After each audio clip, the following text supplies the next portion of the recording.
السلام علیکم ورحمۃ اللہ وبرکاتہ۔ الحمدللہ الذی خلق السماوات والارض وجعل الظلمات والنور ثم الذین کفروا بربهم یعدلون هو الذی خلقکم من طین ثم قضى اجلا وأجل مسمى عنده ثم أنتم تمترون والصلاة والسلام على من بعث إلى كافة الناس بشيرا ونذيرا قال الله تعالى إنا أرسلناك شاهدا ومبشرا ونذيرا وداعيا إلى الله بإذنه وسراجا منيرا وعلى آله وأصحابه الذين هم خلاصة العرب العرباء وهم كالنجوم في السماء للاقتداء والاهتداء وهم مفاتيح الرحمة ومصابيح الغرر أما بعد فأعوذ بالله من الشيطان الرجيم بسم الله الرحمن الرحيم وأذن في الناس بالحج يأتوك رجالا وعلى كل ضامر يأتين من كل فج عميق صدق اللہ العظیم۔ ناظرین کرام، اس وقت آپ دیکھ رہے ہیں اقرا ٹی وی پر لائیو شان رمضان کا پروگرام جو روزانہ اس وقت نشر کیا جاتا ہے، اور پروگرام کی ترتیب یہ ہے کہ پہلے ایک موضوع پر گفتگو ہوتی ہے اور پھر آپ کے لیے لائیو کالوں کا سلسلہ جاری کیا جاتا ہے۔ اگر آپ کے ذہن میں بھی کوئی کویشچن، کوئی سوال ہے تو اسٹوڈیو کے نمبر پر فون کر کے آپ معلوم کر سکتے ہیں۔ انشاءاللہ قرآن و سنت کی روشنی میں آپ کے سوالات کے جوابات دیے جائیں گے۔ الحمدللہ جو مسلسل گفتگو چل رہی ہے 2 دنوں سے، حج اور عمرے کے متعلق ہے، اس لیے کہ رمضان المبارک میں بہت سے لوگ عمرے کے لیے جا رہے ہیں، اور بہت سے وہ لوگ جن پر حج فرض ہو چکا ہے وہ حج کا ارادہ کیے ہوئے ہیں اور حج کی تیاریوں میں ہیں۔ یقیناً رمضان کا حج کے ساتھ ایک تعلق ہے کہ جیسے ہی رمضان ختم ہوتا ہے حج کے مہینے شروع ہو جاتے ہیں۔ جو آیت میں نے پڑھی ہے سورہ حج ہی کی آیت ہے، جس میں اللہ تعالیٰ نے ابراہیم علیہ السلام کو جو حکم دیا تھا خانہ کعبہ کی تعمیر کیے جانے کے بعد کہ آپ اعلان کر دیجئے لوگوں میں حج کا۔ دیکھیے، یہ اعلان اور اس کا پہنچنا اور عالم ارواح میں جواب دینا، یہ اللہ کی قدرت ہے۔ جس طرح ہمارا یقین ہے، قرآن مجید نے کہا وَإِذْ أَخَذَ رَبُّكَ مِن بَنِي آدَمَ مِن ظُهُورِهِمْ ذُرِّيَّتَهُمْ وَأَشْهَدَهُمْ عَلَىٰ أَنفُسِهِمْ أَلَسْتُ بِرَبِّكُمْ قَالُوا بَلَىٰ۔ یہ جو عہد الست ہے کہ جب اللہ تعالیٰ نے تمام انسانوں کو آدم علیہ السلام کی پشت سے نکالا، حدیث میں ہے کہ رائٹ سائڈ سے تمام جنتی روحیں تھیں، لیفٹ سائڈ سے تمام جہنمی روحوں کو اللہ نے، اور سب کے سامنے یہ اقرار لیا الست بربکم، کیا میں تمہارا رب نہیں ہوں؟ سب نے کہا تھا کیوں نہیں، آپ ہی ہمارے رب ہیں، بلا وربنا، آپ ہی ہمارے رب ہیں۔ یہ حدیث میں، آیت میں ہے، اور قرآن کی ہر آیت پر ہمارا ایمان کامل و مکمل ہے۔ اس کا مطلب اللہ نے ہم سے ایک عہد عالم ارواح میں لیا تھا، اور اس وقت ہم نے یہ اقرار کیا تھا آپ ہی ہمارے رب ہیں۔ رب ہونے کا، اللہ کے رب ہونے کا اقرار ہم نے اس وقت کر لیا تھا۔ تو جس طرح وہ اقرار ہے، اسی طرح اس لبیک کا جواب ہے۔ یعنی تمام عالم ارواح میں جتنی روحیں تھیں، سب روحوں نے اس کا جواب دیا ہے، اور پھر وہ جاتے ہیں حج کے لیے۔ ایسے اسباب اللہ فراہم کر دیتا ہے کہ ظاہر میں مادی اعتبار سے، مال کے اعتبار سے کوئی شکل نہیں ہوتی، اور انسان حج کے لیے پہنچ رہا ہے، عمرے کے لیے جا رہا ہے۔ بہت سے وہ غریب جن کے بارے میں انسان سوچ نہیں سکتا کہ یہ سفر کرے گا، اتنا لمبا، اتنا بڑا خرچ کرے گا، لیکن وہ جا رہے ہیں، اللہ ان کو بلا رہے ہیں۔ تو جن کی قسمت میں اللہ نے حاضری مقدر کی ہے، وہ انشاءاللہ پہنچتے ہیں اور وہاں کی حاضری ان کی قبول ہوتی ہے۔ ایک صاحب جو حج کے لیے گئے ہوئے تھے کہتے ہیں کہ میں طواف کے وقت اس طرح کی دعا کر رہا تھا یا خانہ کعبہ سے چمٹ کر دعا کر رہا تھا، اے اللہ میرے گناہوں کو معاف فرما، میری مغفرت فرما۔ ان کے پڑوس میں، ان کے بازو میں کوئی کھڑا تھا، اس نے کہا مت گھبرا، تجھے اللہ تعالیٰ تیری بخشش کا ارادہ کر رہے تھے، اسی لیے تجھے اللہ نے یہاں پہنچایا۔ مطلب یہاں تیری حاضری یہ اس بات کی علامت ہے کہ اللہ نے تیری مغفرت کا ارادہ کر لیا ہے اور تو یہاں سے پاک صاف ہو کر جائے گا۔ وہ جو حدیث کے الفاظ ہیں، من حج، جس نے حج کیا اور اس میں کوئی گناہ کا کام نہیں کیا، کوئی نافرمانی کا کام نہیں کیا، رجع کیوم ولدتہ امہ، وہ حج سے ایسا واپس لوٹتا ہے جیسے آج ہی ماں کے پیٹ سے پیدا ہو، یعنی بالکل سین لیس، گناہوں سے پاک ہو کر لوٹتا ہے۔ ایک بزرگ نے بہت اچھی بات لکھی ہے کہ بہت سے انسان اس فکر میں رہتے ہیں، بہت سے حاجی، کہ بھئی ہم حج کر کے آئے، پتہ نہیں اللہ نے قبول کیا یا نہیں۔ تو کہا حج کی قبول ہونے کی، مقبولیت کی علامتیں بھی ہیں۔ ان میں سے ایک علامت یہ ہے کہ انسان کی حج سے پہلے کی زندگی اور حج کے بعد کی زندگی میں ڈفرنٹ ہو جائے، کچھ فرق آ جائے۔ جو عبادتیں پہلے کرتا تھا ان عبادتوں میں اضافہ ہو جائے، جو دعائیں پہلے کرتا تھا ان دعاؤں میں اضافہ ہو جائے، جو گناہوں سے بچتا تھا اب اور زیادہ گناہوں سے بچنے کا اہتمام کرتا ہے، سنتوں کی پابندی جو پہلے تھی اس سے زیادہ ہو جائے، مطلب اس کی پازیٹیو سائیڈ بڑھ جائیں اور نیگیٹو کم ہوتے جائیں۔ اس کا مطلب یہ ہے کہ اللہ نے آپ کا حج قبول کر لیا۔ اور اگر کسی نے دیکھا کہ اپنی زندگی میں جو پہلے تھی وہی ہے، کوئی تبدیلی نہیں بلکہ اور اعمال میں کمی آ گئی، تو پھر وہ سمجھ لے کہ اللہ نے حج قبول نہیں کیا، فرض ادا ہو گیا، لیکن جو اس کی برکات، جو اس کے ثمرات، جو اس کی روحانیت اور نورانیت زندگی میں آنی چاہیے تھی وہ نہیں آئی۔ تو جو سفر حج ہے یہ ایک عاشقانہ سفر ہے۔ حضرت شیخ الحدیث مولانا محمد زکریہ رحمۃ اللہ علیہ نے فضائل حج میں ایک تشبیہ اس کو یہ دی ہے کہ جس طرح ایک انسان مرتا ہے ٹھیک اسی طرح ایک انسان حج کے لیے جاتا ہے، یعنی موت کو یاد دلانے والا سفر ہے۔ کئی دنوں پہلے سے تیاریاں چل رہی ہیں، ضرورت ہی کی چیزیں لی جا رہی ہیں کہ بھئی زیادہ وزن نہیں جائے گا، 20 کلو ہے، 30 کلو ہے، اس سے زیادہ وزن نہیں لے جا سکتے، تو پھر وہ ضرورت کی چیزیں مہیا کرتا ہے۔ جس وقت روانہ ہوتا ہے رشتہ دار و احباب چھوڑنے آتے ہیں، اس کو رخصت کرنے کے لیے بعض ایئرپورٹ تک آتے ہیں، بعض شہر کے ریلوے اسٹیشن تک یا کسی جگہ تک رخصت کر دیتے ہیں، بعض گھر سے رخصت کر دیتے ہیں۔ جس طرح مرنے والے کو رخصت کرنے والے بھی اسی طرح ہیں، کچھ رشتہ دار گھر سے اس کے جنازے کو رخصت کر دیتے ہیں، کچھ اس کو قبرستان تک چھوڑنے آتے ہیں اور کچھ دفن تک بھی شامل رہتے ہیں، دفن کے بعد پھر جاتے ہیں۔ اس کے بعد جس طرح اس کو مرنے والے کو کفن میں لپیٹا جاتا ہے 2-3 سفید کپڑوں میں، اسی طرح جانے والا حج کے لیے صرف 2 سفید چادروں میں لپیٹا ہوا ہے۔ جس طرح وہ اکیلا ہے، جب اس کو قبر میں رکھ کر آگے وہ اکیلا ہے، یہ بھی مسافر یہاں سے گیا، اب جب وہاں پہنچا یہ اکیلا ہے۔ ہزاروں لاکھوں مسافر ہیں جو حج کے لیے آئے ہوئے ہیں، لیکن سب اپنی اپنی فکر میں ہیں۔ عرفات کا یہ میدان اس کو یاد دلاتا ہے حشر کے میدان کی۔ ہر شخص اپنی فکر میں ہے، اپنے گناہوں کی معافی کی فکر کر رہا ہے، کوئی بیٹھے بیٹھے دعا کر رہا ہے، کوئی کھڑے کھڑے دعا کر رہا ہے، کوئی باہر دھوپ میں دعا کر رہا ہے، کوئی درختوں کے نیچے دعا کر رہا ہے۔ ٹھیک اسی طرح حشر کے میدان میں ہر شخص اپنی اپنی فکر میں ہوگا۔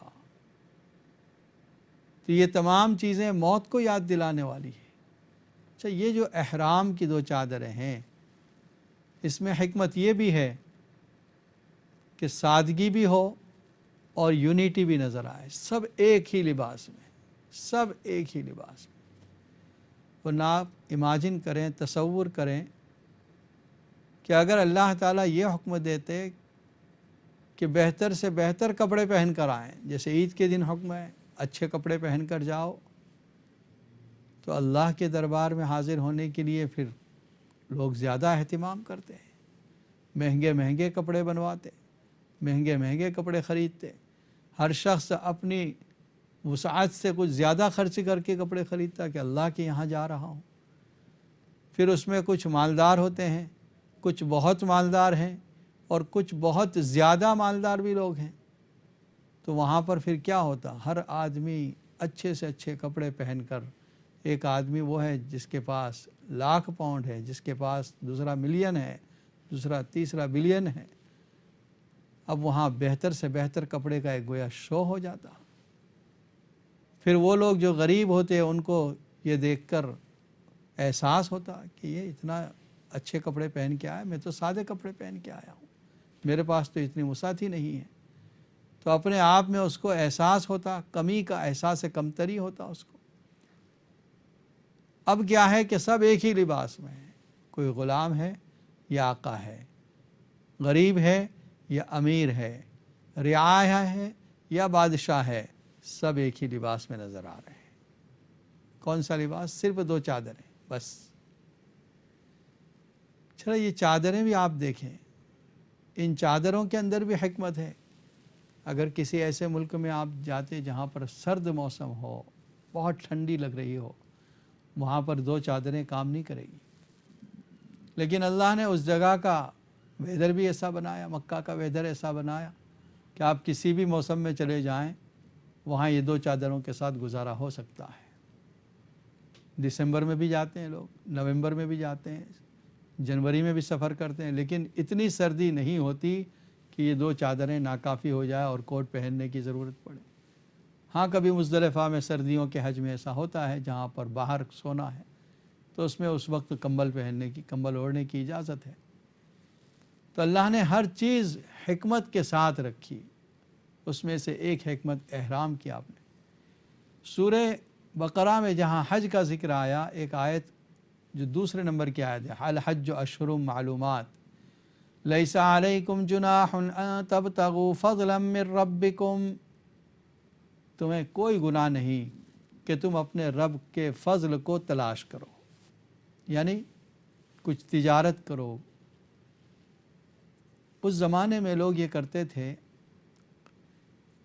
کہ جب حج کے لیے آتے تھے تو اپنے بزنس کو بالکل چھوڑ دیتے تھے، یعنی کسی چیز کا لین دین اور تجارت کرنے کو حج کے موسم میں برا سمجھتے تھے کہ حاجی ہو کر تجارت کر رہا ہے۔ شریعت نے اس کی اجازت دے دی کہ اگر کوئی اپنے ملک کی چیزیں لے جا کر وہاں بیچ رہا ہے یا وہیں کی کوئی چیزیں لے کر وہاں فروخت کر رہا ہے، گویا کچھ تجارت کر رہا ہے، تو اس کی اجازت ہے۔ ایک بہت باریک بات ہے اس میں، یعنی حکمت جس کو کہہ سکتے ہیں کہ اللہ نے تجارت کی اجازت کیوں دی۔ دیکھیے وہ جو پورا ماحول ہے مینا کا، عرفات کا، مزدلفہ کا، یہ پورا ماحول عبادت والا ماحول ہے۔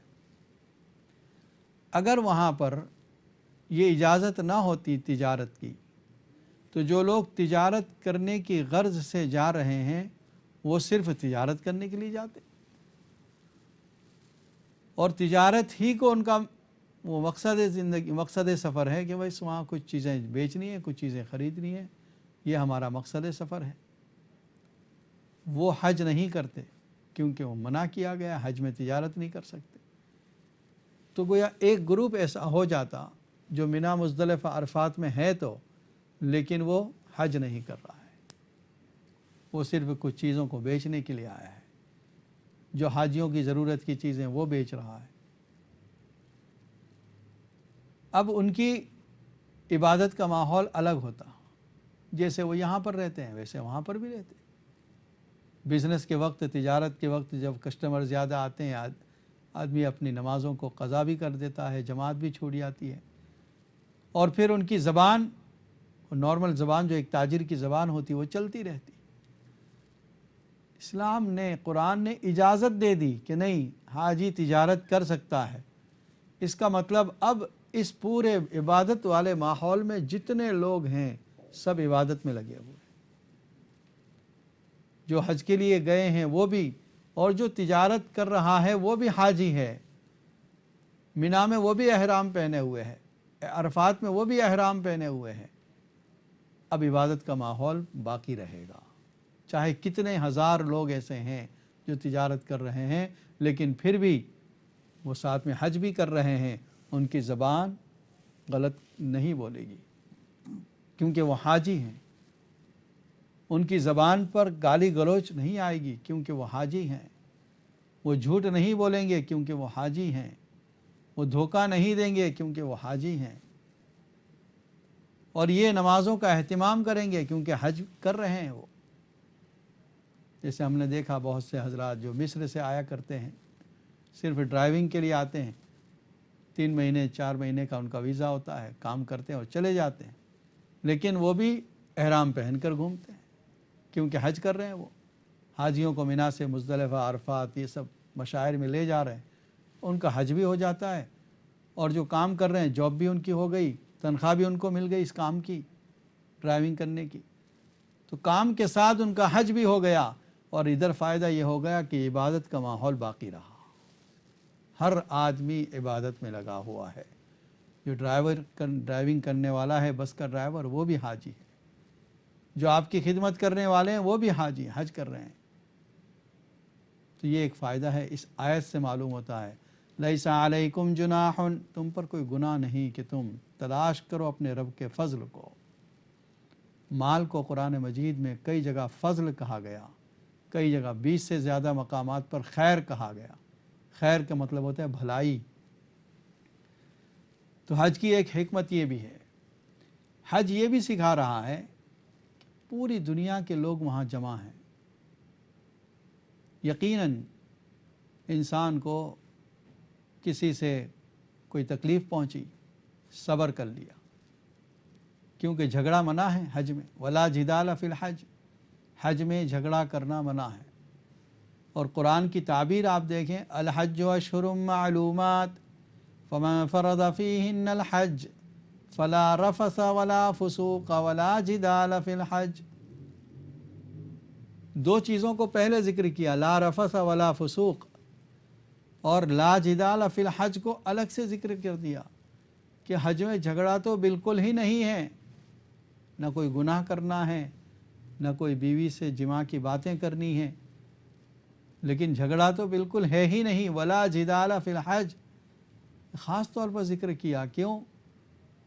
انسان کی طبیعت کے خلاف بہت سی باتیں وہاں پیش آتی ہیں۔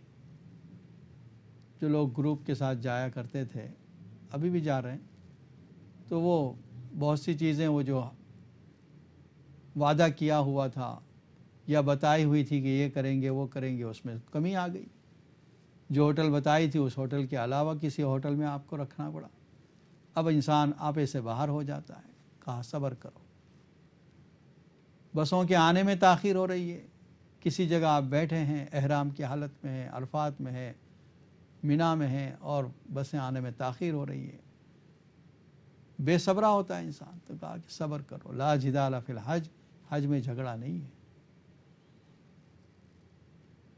اتنے زیادہ ملکوں سے آئے ہوئے لوگ، مختلف طبیعتوں کے لوگ، مختلف مزاج کے لوگ، بہت سے تو وہ ہوں گے جو اپنے ملک سے، اپنے شہر سے، بلکہ اپنے گاؤں سے فرسٹ ٹائم باہر آئے ہیں، اور یہاں پر اتنے لاکھوں کے مجمع میں وہ آپ کے ساتھ ہیں۔